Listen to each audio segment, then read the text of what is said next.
Good morning बंधुरा welcome back to my channel. आमी संचिता चले एसेছি তোমাদের কাছে আরও একটি নতুন ভিডিও নিয়ে। আর তোমরা যে যেখান থেকে দেখছো আশা করি তোমরা সবাই ভালো আছো, ভীষণই ভালো আছো, সুস্থ আছো, সাবধানে আছো। তো দেখো আগের দিন তোমাদের দেখিয়েছিলাম আমি যে আমার ঘরটা ডিপ ক্লিন করছি, কিন্তু সেদিন তো তোমাদের সম্পূর্ণটা দেখানো হয়নি, কারণ সেদিন অনেকটা বেলা হয়ে গিয়েছিল আর ভিডিওটাও অনেক বড় হয়ে যেত জানো, সেই জন্য তোমাদের সম্পূর্ণটা দেখানো হয়নি। সেই কারণে আমি আবার দ্বিতীয় ভাগে তোমাদের দেখাতে চলে এলাম। সেদিন তো একটা দেয়াল করেছিলাম, এইবারে দেখো আমি অন্যান্য সাইডগুলো ভালো করে পরিষ্কার করে নিচ্ছি। আর এই দেখো ঘর থেকে কত চুন আর বালি খসে পড়েছে, ভীষণই অসুবিধা হচ্ছিল, পায়ে জড়িয়ে যাচ্ছিল। তাই আমি পাটে পাটে একটা করে সাইড পরিষ্কার করছিলাম আর একটা দিক করে ময়লা কালেক্ট করছিলাম, জানো তো। কারণ এটা আমি একটা আমাদের বাড়ি যখন এই দেয়ালগুলো জানো তো ভেঙে আমি নতুন করে করেছিলাম মিস্ত্রি দিয়ে, কিন্তু তাতেও কিছু হয়নি। আবার এক বছর যেতে না যেতে আবার এইগুলো ভেঙে ভেঙে পড়ছে। আসলে জানো তো যে জিনিসটা একবার খারাপ হয়ে যায় সেটা বোধহয় এইভাবেই মানে খারাপই হয়ে থাকে। ভিতরটা উপরটা ভালো দেখতে লাগলে কি হবে, ভিতরটা কিন্তু খারাপই হয়ে থাকে, কোনোভাবেই এটাকে সারানো যায় না। তো যাই হোক, অনেক টাকা খরচা করেই করেছিলাম জানো, কিন্তু দেখছি কোনো ফলটাই হয়নি। এইভাবেই তো সব পরিষ্কার করে নিচ্ছি এক এক করে, আর কষ্ট হচ্ছে ভীষণই, কিন্তু কিছু তো করার নেই, এইভাবেই করতে হবে আর এইভাবেই চলতে হবে। তা পরিষ্কার করতে করতে একটা কথা ভাবছিলাম যে প্রথমে কিন্তু ভয় পাচ্ছিলাম জানো, যে বাবা এত ধুলো বালি কী করে পরিষ্কার করব, আমার তো আবার ডাস্ট অ্যালার্জি আছে। যাই হোক নাক মুখটা ঢেকেই করছি। করতে করতে ভাবছিলাম আমি যে ভয় পাচ্ছিলাম, ভয়ের কিছুই নেই। আর এই একটা একটা করে সাইড পরিষ্কার করছি আর ময়লাগুলোকে কালেক্ট করতে করতে ভাবছিলাম যে আমাদের বাড়িতে যখন মিস্ত্রি কাজে লেগেছিল, রাজমিস্ত্রি, তাদের কাছ থেকে আমার এইটা শেখা যে যখন বৃহত্তর ময়লার মধ্যে মানে সমস্তটা পড়ে থাকে, তখন এক একটা পোর্শন থেকে নোংরাগুলোকে কালেক্ট করে সেগুলোকে শর্টেজ করতে হয়। তো যখন সে কাজ করছিল, কাজের শেষে এত সুন্দর করে সে ময়লাগুলো পরিষ্কার করছিল যে আমাকে কোনো কাজ করতেই হয়নি। সব কাজ করে চলে যাবার পর আমি শুধু ঘরটা ভালো করে একবার ঝাঁট দিয়ে আর ভালো করে দুবার করে মুছে নিয়েছিলাম জানো, আমাকে একটুও খাটতে হয়নি। তা আমি দেখলাম বাহ, এই পলিসিটা তো বেশ সুন্দর, যে যখন অনেক ময়লা বেরোবে তখন একসঙ্গে সবটাকে বার করে নিয়ে যাবার চেষ্টা না করে যদি আমরা অল্প অল্প করে সেগুলোকে কালেক্ট করে এক জায়গায় জড়ো করে রাখি, তাহলে কিন্তু আমাদের কাজটা অনেক সহজ হয়ে যাবে আর তাড়াতাড়িও হয়ে যাবে, বেশি খাটতেও হবে না। আর সমস্ত ময়লাটা একসঙ্গে নিয়ে যেতে অনেকটাই সমস্যা হয়, সেটাও হবে না। তো এক এক করে তো আমি দুটো সাইড ভালো করেই পরিষ্কার করে নিয়েছি, আর একটা পোর্শন আছে, সেই পোর্শনটা পরিষ্কার করলে আমার হয়ে যাবে পরিষ্কারটা।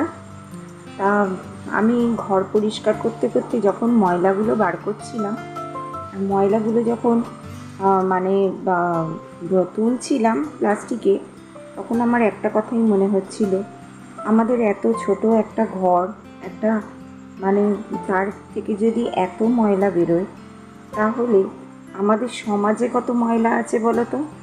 আমি এই ময়লাগুলোর সঙ্গে তুলনা করছি সমাজে সেই নোংরা মানুষগুলোর সঙ্গে, যারা প্রতিনিয়ত অন্যায় এবং অপরাধ করে করে বেড়াচ্ছে, কিন্তু তাদেরকে তাদের শাস্তিও হচ্ছে না আর তাদের কিছুই না, তারা বরং মুখ ঢেকে বসে আছে। আর আমাদের সাধারণ মানুষ ভোগ করছে সেই সমস্ত কুকর্মের ফলগুলো। তো এই যেরকম আমরা ময়লাকে ঝাঁটিয়ে বার করে দিই আর নোংরাগুলোকে ফেলে দিই ডাস্টবিনে, সেই রকম যদি সমাজটাকে আমরা ঝাঁট দিয়ে এই সমস্ত অসৎ আর অসভ্য লোকগুলোকে সমাজ থেকে বার করে দেওয়া যেত তাহলে কতই না ভালো হতো। আমরা কিন্তু প্রথম প্রথম ভয় পাই জানো তো, যে কি হবে না হবে, কি করব। কিন্তু এই আমি এখন দেখছি তো যে ভয় পেয়ে ঘরে বসে থাকলে কিন্তু চলবে না। কারণ প্রতিদিন প্রতিনিয়ত আমরা এই ভয় করে করেই কিন্তু আরও বেশি জড়বস্তু হয়ে যাচ্ছি। তো একসঙ্গে যদি আমরা সবাই মিলে হাতে হাত মিলিয়ে প্রতিবাদ করি বা একসঙ্গে যদি সবাই একত্রিতভাবে থাকি, তাহলে আমার মনে হয় না কোনো কাজই কঠিন হয়। তো এই যে পরিষ্কার করতে করতে দেখো, খালি সেই সব কথাই খালি মনে হচ্ছিল যে আবর্জনা জঞ্জাল কোনো দিনই যাবে না।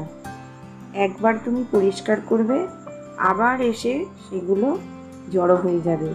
কিন্তু জড়ো হবে বলে আমরা তো সেই প্রচেষ্টা ছাড়তে পারি না, সেটাকে আমাদেরকেই সমাজ থেকে আবার সেইগুলোকে তাড়াতে হবে। তো এইভাবেই আমাদের চলতে হবে, সমাজে থাকতে হবে এবং সমাজটাকে পরিচ্ছন্ন রাখার দায়িত্বও কিন্তু আমাদেরই। তো গত দিনের ভিডিওতে তো তোমাদের বলা হয়নি যে সকালবেলা তো রান্নাটা করেই রেখেছিলাম, একদম 9টার মধ্যে আমি রান্নাটা শেষ করেছিলাম। শেষ করেই আমি চলে এসেছিলাম ঘর পরিষ্কার করতে। কিন্তু এই ঘরটা পরিষ্কার করতে সম্পূর্ণ কমপ্লিট করতে আমার প্রায় 6 ঘন্টার মতো সময় লেগেছে জানো। সেই 6 ঘন্টাকে আমি তোমাদের সামনে 10 মিনিটে প্রেজেন্ট করলাম। সেই 6 ঘন্টার জার্নিটা কীভাবে কীরকম ছিল আমার সেই জার্নিটা তোমাদের সঙ্গে আমি সেটাই শেয়ার করছি। আর আমার মতো পরিস্থিতি তোমাদের কার কার হয় আর এই রকম ফেস করো কে কে, সেটা কিন্তু আমাকেও অবশ্যই জানাবে কমেন্ট সেকশানে। আর তোমরা আমার সঙ্গে থেকো, তোমরা আমার বন্ধু হয়ে থেকো, আমাকে সাপোর্ট করো। যদি আমার ভিডিওটা আজকে তোমাদের ভালো লেগে থাকে, আমার এই জার্নিটা যদি তোমাদের একটুও সিম্প্যাথি থাকে আমার প্রতি, তাহলে অবশ্যই কিন্তু আমাকে লাইক কমেন্ট ও সাবস্ক্রাইব করে দিও। কারণ আমি অনেক কষ্ট করে জানো তো এই বাড়িতে আছি। এই বাড়িতে আমার ভীষণই কষ্ট হয়, কিন্তু তোমরা আমার আগের ভিডিওতে দেখেছো যে আমি কি পরিবেশ থেকে এসে এই পরিবেশে আমি মানিয়ে নিয়েছি। কিন্তু দেখো, মেয়েদের জীবনটাই তো এইটা। কেউ রাজপ্রাসাদ থেকে ছোট কুঁড়ে ঘরে চলে যায়, আবার কেউ কুঁড়ে ঘরে থাকতে থাকতে রাজপ্রাসাদে উঠে পড়ে। কিন্তু জানো তো, রাজপ্রাসাদে উঠে পড়লে কি হবে, মেন্টালিটি কিন্তু মানুষের সেই পরিবর্তন হয় না। কারণ আমরা রাজপ্রাসাদ থেকে এসেছি বলে তাই জন্য আমার কুঁড়ে ঘরটাকেও কিন্তু আমি রাজপ্রাসাদের মতো করতে চাই। আর যারা কুঁড়ে ঘরে থেকে বড় হয়েছে, তারা কিন্তু রাজপ্রাসাদটাকে কুঁড়ে ঘরই করে রাখে আর নোংরা আবর্জনাই করে রাখে। তাদের মধ্যে মেন্টালিটিটাও কিন্তু তৈরি হয় না। তো যাই হোক, আমি সেক্ষেত্রে বলছি না সবাই সমান না, আর কারোর মানসিকতাও সমান নয়।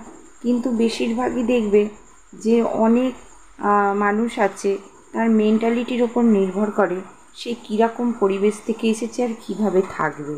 হ্যাঁ, তা সম্পূর্ণটাই নির্ভর করে তার উপরে। তো চলো, আমার দুজন বন্ধু কমেন্ট করেছো মাই ফরচুন স্টোরি থেকে। একটা বোন কমেন্ট করেছো আমার কাশি নিয়ে। হ্যাঁ গো, আমার ভীষণ কাশি, আর ভালোই হচ্ছে না, গলাটাও খারাপ হয়ে আছে। আর একটা বোন তুমি কমেন্ট করেছো গীতাঞ্জলি ব্লগ থেকে। তোমাদের অসংখ্য ধন্যবাদ আমার ভিডিওতে লাইক করা এবং কমেন্ট করার জন্য।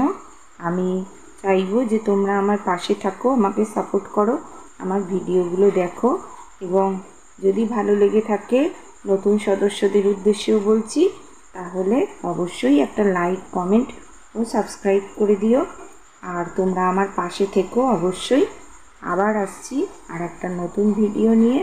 ততক্ষণ তোমরা সবাই ভালো থেকো, সুস্থ থেকো, সাবধানে থেকো। তো আজ এই পর্যন্তই। এবার প্রচণ্ড খিদে পেয়ে গেছে, এখন 3টে বাজে, প্রচণ্ড খিদে পেয়ে গেছে, এবার খাবো। আর ঠাকুরের পুজোটাও করে নেবো, পুজোটা করা হয়নি যেহেতু ঘরটা পরিষ্কার করছিলাম।